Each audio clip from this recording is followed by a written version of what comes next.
Ал балақай, бүгін жануарлар туралы танысайық. Бұл қандай жануарлар? Кім біледі екен?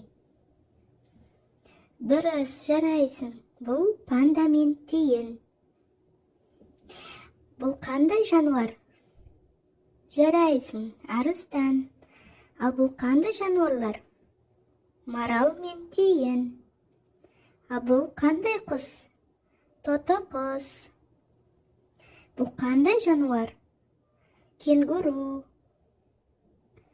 Бұл қандай жануарлар? Марал мен тиін. Жарайсыңдар балақай.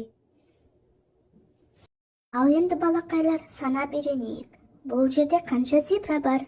1, 2, 3, 4, 5, 6, 7, 8.